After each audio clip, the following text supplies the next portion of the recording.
You know what? He's adapted to everything in his life. The kid is unbelievable. For his size, he's 310 pounds. He's the best athlete I've ever been in a ring with. I mean, he's explosive, he's quick, he's fast, he's strong as hell. Brock Lesnar was better than everybody. That is not just something fans say. It is something the biggest names in WWE have said in their own words. These are not small compliments. These are legends looking straight at the camera and saying one man stood above the rest. They did not just call Brock strong. They did not just call him scary. They described him like he was almost unfair. They described him like normal rules did not apply to him. And that is where this story stops feeling simple and starts feeling uncomfortable. And if you can already feel how big this story is, use the hype feature and give this video hype, because the names backing Brock only get bigger from here. This video is not about highlight reels or big moves alone. It is about what happens when the people who actually stepped inside the ring with Brock, or stood closest to his career, choose to describe him honestly, on camera, with their own names and reputations attached to every word. It is easy to dismiss fan opinions as exaggeration. It is much harder to dismiss the same conclusion coming from 6 separate legends, across 6 separate decades of the business, none of whom needed to say a single kind word about him, and all of whom had every reason to stay quiet instead. Think about what it means when John Cena says one man is the best he has ever seen. Think about what it means when an Olympic champion says one man scared him more than anyone else. Think about what it means when the promoter who worked closest with Brock calls him the greatest athlete alive. These are not casual words. These are the kind of words legends do not hand out easily. And when all of them point at the same man, you have to ask a harder question. Was Brock Lesnar simply great, or was he so far above everyone else that the whole sport had trouble measuring him properly? Most wrestlers do not talk about each other this way. Wrestling is a business built on rivalry, ego, and careful public image. Performers usually protect their own legacy first, and they choose their words about other stars very carefully, especially when talking about someone still active in the same business. Praise between rivals is often small, guarded, or wrapped in a joke. That is what makes this story so unusual. None of these 6 men needed to say what they said. Nobody forced Cena to call another performer the greatest of all time. Nobody forced an Olympic champion to admit fear. Nobody forced a lifelong promoter to compare a wrestler to one of the greatest athletes in American history. They said these things freely, on their own terms, often years apart from each other, with no coordination at all. That is exactly why the pattern matters so much. John Cena is a good place to start, because his words are some of the strongest ever spoken about Brock. Cena is one of the most famous wrestlers of his generation. He has held the top title many times over. He has stood across the ring from almost everyone who mattered in his era. So when Cena picks one man as the best he has ever seen, that pick means something. Cena did not say this quietly. He said it to Sports Illustrated, on the record, with his name attached to it. He was not performing a storyline. He was speaking as a fan and as a peer. Cena had watched the 2020 Royal Rumble from home, like any other viewer. He watched Brock walk in first and dominate the early part of the match. He watched him eliminate competitor after competitor, 13 of them in total, before stepping aside for Drew McIntyre to become the star of the night. Cena called it a masterclass. He said it was a clinic on how to build a moment properly, how to build up the people around you, how to build up a championship, and how to build up the importance of an entire event. That single performance changed how Cena talked about Brock forever. Cena explained that Brock never wastes time in the ring. Every move means something. Every second builds toward the next second. There is no filler. There is no wasted motion. Cena said Brock is one of the most giving performers in WWE history because he understands that his job is not just to look strong, but to make everyone around him look important too. That point matters more than it first seems, because a lot of casual fans see Brock differently. Many people online criticize his style during his most dominant period, sometimes called the Suplex City era, when his matches leaned heavily on repeated German suplexes and finishing moves. Critics call this repetitive, but people closest to the business reject that idea completely, calling it a misunderstanding of how in-ring storytelling actually works. Brock's willingness to lose cleanly and drop championships without protest to smaller performers like AJ Styles, Daniel Bryan, and Finn Balor shows a calculated generosity, not selfishness. He used his dominance to build other stars up, not just himself. Think about what that actually requires from a performer at the very top of the business. Champions who reach Brock's level of dominance often fight hard to protect that position, resisting clean losses, insisting on rematches, or finding ways to keep their aura of invincibility intact. Brock, by contrast, has repeatedly allowed smaller, less dominant-looking performers to beat him clean, with no excuses built into the finish. Each of those losses transferred real credibility onto a rising star, the exact kind of sacrifice that only makes sense coming from someone who is completely secure in his own legacy already. When people pushed Cena further, expecting him to soften his original statement, he did not back down. He doubled down. He said he believed it with complete sincerity. He said if you wanted one clean quote to remember, here it is. He believes Brock Lesnar is the best in-ring performer of all time. Read that again slowly. Not one of the best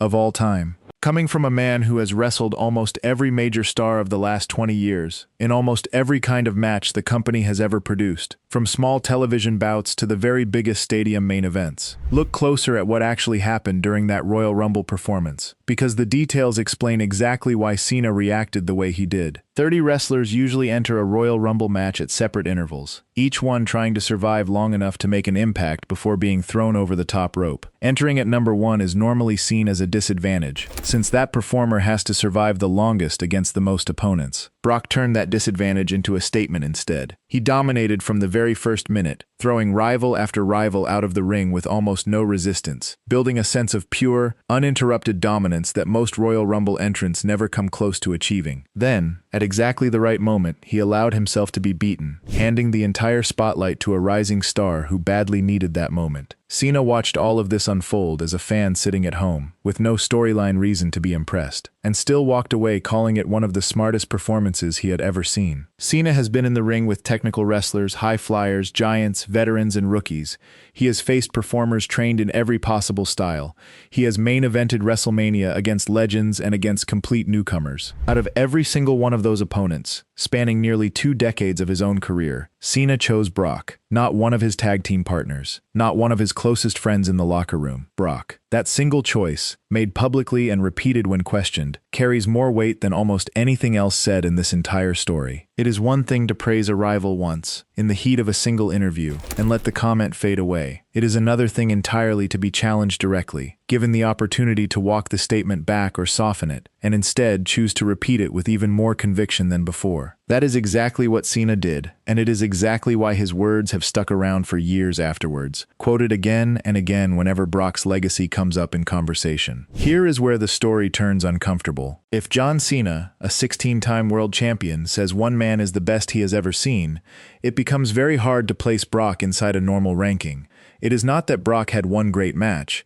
It is that one of the biggest stars in wrestling history looked at Brock's whole body of work and said nobody did it better. That kind of statement does not just praise Brock. It quietly puts everyone else below him. It makes Brock feel less like one great worker among many, and more like the standard that everyone else was trying and failing to reach. Cena's exact words were direct. He said, "I can say with the utmost sincerity that I believe Brock Lesnar is the best in-ring performer that I've seen, and I know it's an opinion, and if you want a cool quote, here it is. I think he's the best in-ring performer of all time." That is not a passing comment. That is a considered statement from a man who thought carefully before saying it, and once it is said, it cannot be taken back. It becomes part of how history remembers Brock. Cena gave the wrestling world a permanent marker to measure Brock against, and that marker sits above everyone else. If Cena's words focus on skill inside the ring, Kurt Angle's words focus on something rawer. Kurt Angle is not a normal peer. Angle is an Olympic gold medalist in freestyle wrestling, a title he won in 1996 with a broken neck, refusing to stop competing. Before he ever stepped into a WWE ring, Angle was already one of the most dangerous legitimate wrestlers on the planet. So when Angle talks about physical danger, he is not guessing. He knows exactly what real danger feels like. Angle has said, again and again, that Brock Lesnar was the hardest opponent he ever faced. Not the most entertaining, not the most famous, the hardest. He called Brock an animal. He said Brock had a mix of power, speed, and agility that Angle had never encountered in anyone else, inside the ring or out of it. On the Joe Rogan Experience, Angle went even further. He said Brock was the best athlete he had ever been in a ring with. He described Brock's frame at over 300 pounds, and then said despite that size, Brock was explosive, quick, fast, and strong as hell. Angle used the word animal again, almost like there was no better word available to describe what Brock physically was. There is also the story behind the story. For years, wrestling fans heard rumors about a real backstage wrestling match between Angle and Brock, a shoot, where the show stopped and the competition became real. The legend grew larger over time, with fans imagining Angle being humiliated or Brock being completely exposed. Angle eventually cleared up the truth himself. He said the real contest was much closer than people assumed. That single detail matters more than it seems. It means Brock was not just a character created by good booking. He was a genuinely elite athlete who could hold his own against an Olympic gold medalist in a real, unscripted contest. Angle's exact words were, "He's 310 pounds. He's the best athlete I've ever been in a ring with. I mean, he's explosive, he's quick, he's fast, he's strong as hell. He was an animal." It is worth pausing on the word Angle chose. Not talented, not gifted, animal. Angle is a man who spent his entire life around elite athletes, from the Olympic training center to the toughest locker rooms in professional wrestling. He had a vocabulary built entirely around describing physical excellence, and out of every word available to him, he reached for animal. That word does not describe someone who trained hard and got results. It describes something closer to raw, uncontrollable force, wrapped inside a man who also happened to understand professional wrestling. Angle himself had trained his entire life to reach the very peak of physical conditioning, competing at an Olympic level against the best amateur wrestlers on the planet, sacrificing years of his life to reach that single gold medal moment. For a man with that background to still describe someone else in almost animalistic terms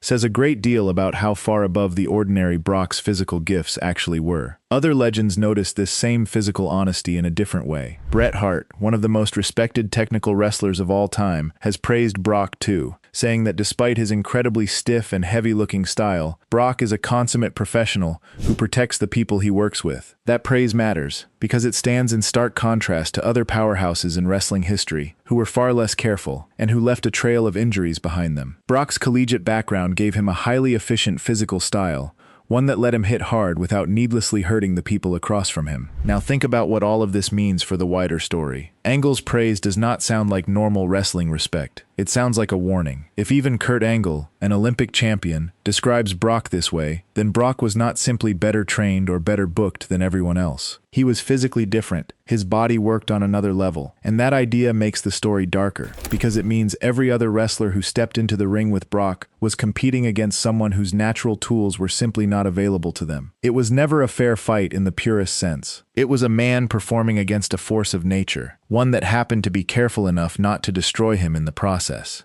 If Cena represents skill, and Angle represents danger, then Paul Heyman represents the deepest kind of understanding.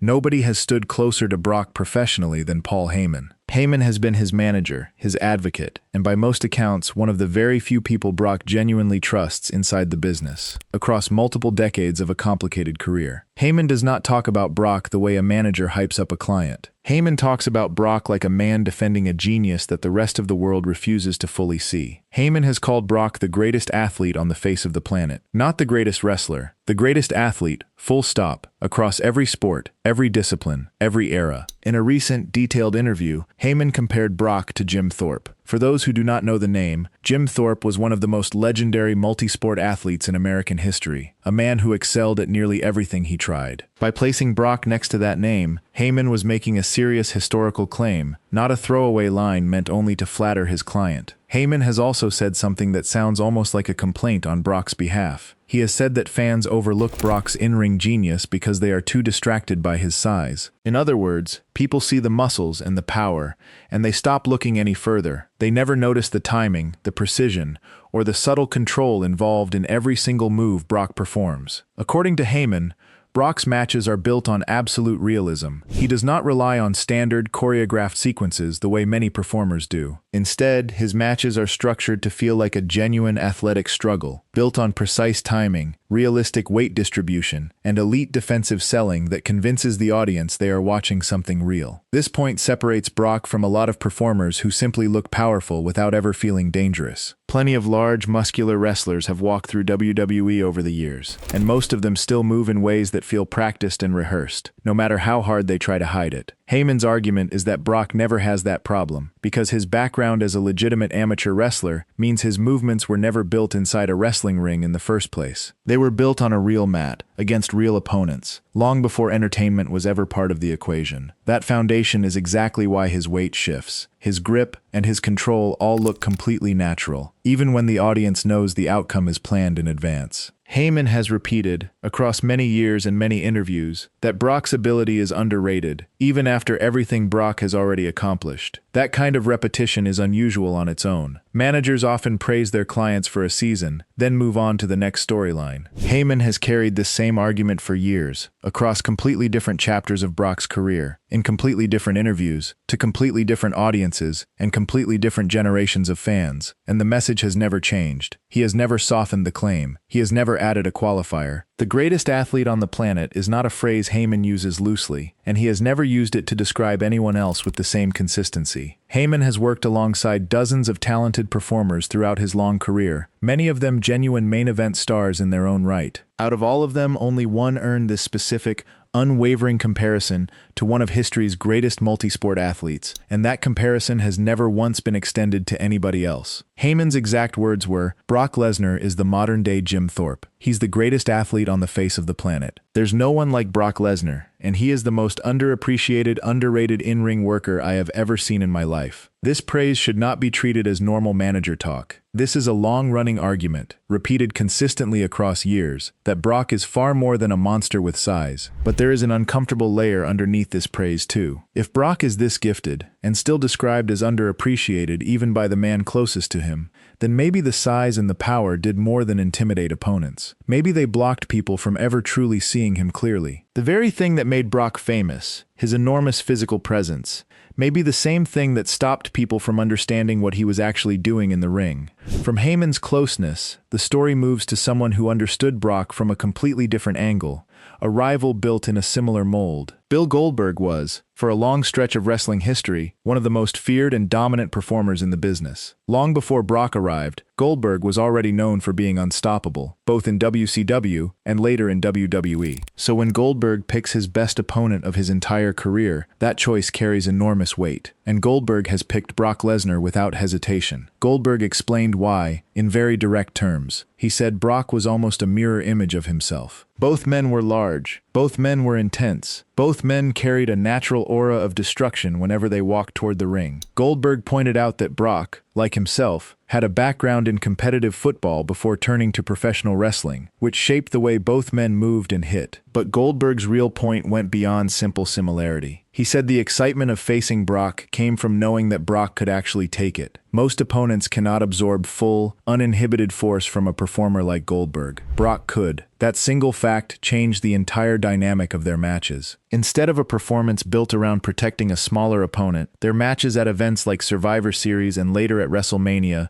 became something closer to two genuine forces colliding, brief and explosive, with neither man needing to hold back completely. Goldberg has said that the idea of two absolute monsters standing across from each other excited him more than any other matchup in his career. His exact words were, "At the end of the day, Brock Lesnar was my best opponent because he was a mirror image of myself, just as a blonde wrestler." The dynamic of having two absolute monsters in the ring together, I was more excited than anyone, because he was a guy that could take it if I hit him. Their two most famous encounters, at Survivor Series in 2016 and later at WrestleMania 33, both followed this same pattern. Neither match lasted very long. Both were built around sudden, devastating offense, rather than a long back-and-forth battle. Some fans criticized the brevity, expecting a longer, more dramatic story between two such big names, the kind of extended narrative usually reserved for a major rivalry at the very top of the card. But that criticism misses what both men were actually trying to show. A long, drawn-out battle between two monsters would have undercut the entire idea. The whole point was that these collisions were too violent and too explosive to last. Their matches were never long. Fans who wanted extended, technical storytelling often walked away disappointed, because that was never the point of putting these two men in the same ring. The point was impact. The point was two enormous, destructive forces meeting for a few explosive minutes, hitting each other with everything they had, before one man finally went down. That is not a normal wrestling match built on careful psychology and slow-building drama. It is closer to a heavyweight collision, brief and violent, the kind of spectacle that only makes sense when both men involved are genuinely capable of surviving it. This adds another layer to the negative side of the story. Goldberg's praise does not make Brock sound like a normal wrestling opponent. It makes him sound like another force of nature, someone rare enough that only another force of nature could truly test him. Regular competition could not contain what Brock was. It took someone equally unusual just to stand across from him. That idea supports the deeper, uneasy theme running through this entire story. Brock's appeal was never only about wrestling skill. Part of his appeal was that normal wrestling logic simply felt too small to contain him. Before Cena, before Angle, before Heyman and Goldberg ever spoke these words, one man had already noticed something different about Brock the very first time he walked through WWE's doors. That man was Steve Austin. Stone Cold Steve Austin does not need an introduction inside professional wrestling. He was the face of an entire era, one of the biggest attractions the business has ever produced. Austin has seen countless prospects walk through the doors over the years, most of them forgotten within a few seasons. But Austin has said that the moment he first saw Brock, he immediately felt that this young man had something. That feeling was not a passing thought either. Austin later publicly called Brock the best wrestler of the 2010s in WWE. That is a huge statement, considering the number of talented performers who worked during that decade.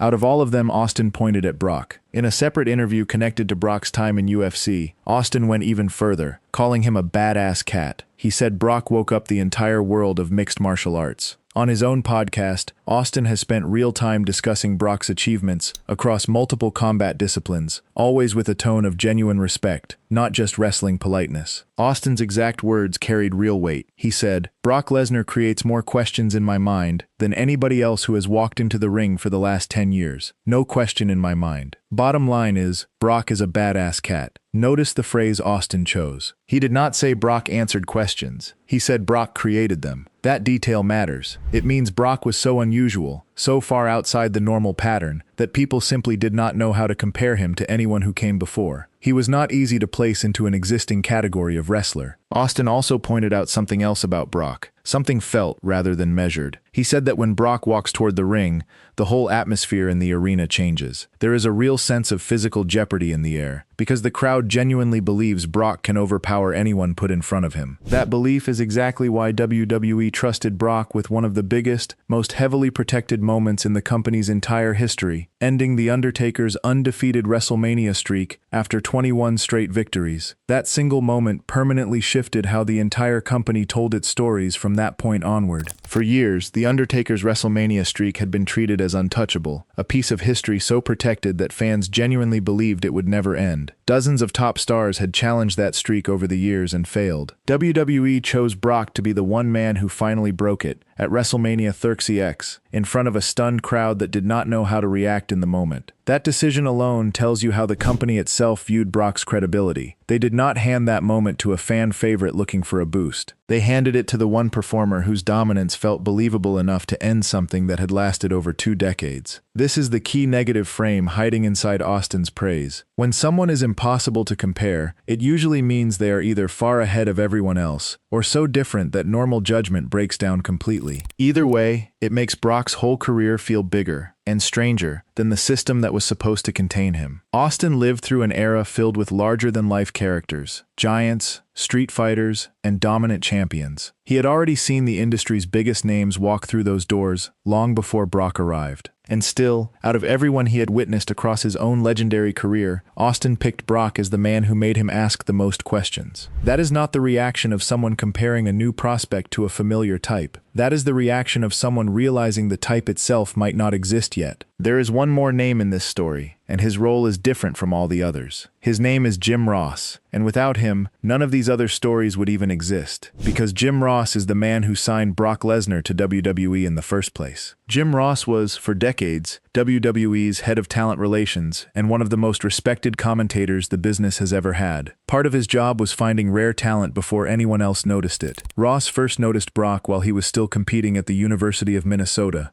long before he ever wore a WWE uniform. Ross reportedly gave Brock simple, practical advice at the time, telling him to focus on his studies and on winning a national championship, because that achievement would give him far greater leverage once he turned professional. Brock listened. In the year 2000, he won the NCAA Division I Heavyweight Championship, becoming one of the most feared amateur wrestlers in the entire country. That single title changed everything about his negotiating position. Ross has said that Brock was tired of being broke during his college years, which made him very open to the serious financial terms WWE eventually offered him. And when it came to Brock, Ross has stated plainly, on record, that Brock was the most physically gifted athlete to ever sign a contract with the company. Think about the scale of that statement. Jim Ross worked with the company through decades of performers, some of the most famous athletes the wrestling world has ever produced. Out of every single one of them, across every era he witnessed from the commentary desk and from the front office alike, Ross places Brock at the very top of natural physical gifts. This matters for a specific reason. Ross was not reacting to Brock after fame had already been built around him. Ross saw this potential right at the very beginning, before storylines, before championships, before any of the moments that made Brock famous. His judgment came from watching raw, natural ability, not from watching a finished, polished star. Think about how many young athletes a man in Ross's position must have watched over the years. Talent scouts see hundreds of prospects across entire careers, most of them promising, some of them exceptional, very few of them ever reaching the top of the business, and fewer still staying there for as long as Brock eventually did. Out of all of them, Ross chose to describe Brock using the strongest possible language available to him. Not talented, not promising, the most physically gifted athlete to ever sign with the company. That is not a passing scouting note. That is a final verdict, delivered by someone whose entire job depended on getting these judgments right. That early judgment was proven right almost immediately. After a short stretch of training at Ohio Valley Wrestling, Brock adapted to the professional pace far faster than expected, skipping the slow development that most rookies needed. Within just 3 years of entering the business, Brock had already earned 7-figure sums, a level of success that was almost unheard of for someone so new to the industry. The story handed down about the original signing is incomplete in parts, and it should stay that way here. What is certain is this: Jim Ross recognized something in Brock immediately, something rare enough that he was willing to invest heavily to secure him, and that he paid him accordingly for it. This detail supports one of the deepest points in the entire story. Brock's advantage over everyone else was not something built slowly over years of experience. It was visible from the very start, to one of the most experienced talent evaluators the business has ever had. Brock's career after that signing only reinforced how right Ross had been almost immediately. Most rookies spend years working small venues, learning the business slowly, hoping to eventually get noticed by the people in charge. Brock skipped nearly all of that. His transition from college wrestling mat to WWE main events happened faster than almost anyone in the company's history, and the results that followed proved the speed was justified rather than reckless. The results of that early judgment stretched far beyond WWE as well. In 2002, at only 25 years old, Brock defeated The Rock at SummerSlam to become the youngest WWE champion the company had ever crowned. Years later, he stepped away from professional wrestling entirely and walked into the world of mixed martial arts, a sport with none of the safety nets or planned outcomes of WWE. In 2008, in only his 4th professional fight, Brock captured the UFC Heavyweight Championship by defeating Randy Couture, a fighter widely respected as one of the toughest and most experienced heavyweights of his generation. Very few athletes in any sport have ever crossed over into a completely different discipline and reached the very top of it in such a short amount of time. That single achievement alone would define most careers. For Brock, it was simply one more chapter in a much longer story, one that saw him walk away from wrestling entirely and still return, years later, as if the time away had barely changed him at all. Longevity tells its own part of the story too. In January 2022, decades after that first WWE title win, Brock broke a long-standing record held by Hulk Hogan for the longest gap between a superstar's first world title reign and their most recent one. Nearly 20 years separated his earliest main event success from his latest, a span of relevance at the very top of the business that almost no other performer has matched. Not everyone inside wrestling has agreed with the way Brock's career was handled, and it is worth being honest about that too. Brock has often worked a limited schedule, holding championships while rarely appearing on weekly television. Some peers found this frustrating. Dean Ambrose, also known as Jon Moxley, publicly criticized Brock as lazy after their match at WrestleMania 32, claiming Brock rejected most of his creative ideas for a more violent, hardcore-style encounter. What often goes unmentioned is the timing behind that decision. At the very same time, Brock was secretly negotiating a return to UFC to fight Mark Hunt at UFC 200, taking on unnecessary high-risk physical spots right before a major UFC fight would have put his entire combat sports career in danger. Seen from that angle, his caution looks less like laziness and more like calculated self-protection. Think about how many wrestlers have come and gone over the decades. How many were called the next big thing? How many were pushed hard by the company only to fade a few years later, forgotten almost as quickly as they arrived? Brock never followed that pattern. He arrived, disappeared for years at a time, quietly returned, and still commanded the same respect from the same legends every single time his name came up in conversation. That kind of consistency is rare in any sport, let alone one built on constant reinvention, short attention spans, and audiences that move on quickly. Perhaps that is the real lesson sitting underneath everything Cena, Angle, Heyman, Goldberg, Austin, and Jim Ross have said about him over the years. Across so many different interviews and so many different points in his career, greatness this total does not always look comfortable from the outside. Sometimes it looks like an athlete who never quite fit the shape of the business around him, praised constantly, understood only partly, and respected completely, whether people found him easy to embrace or difficult to fully accept. Brock Lesnar really was different. Brock Lesnar really was better than everybody.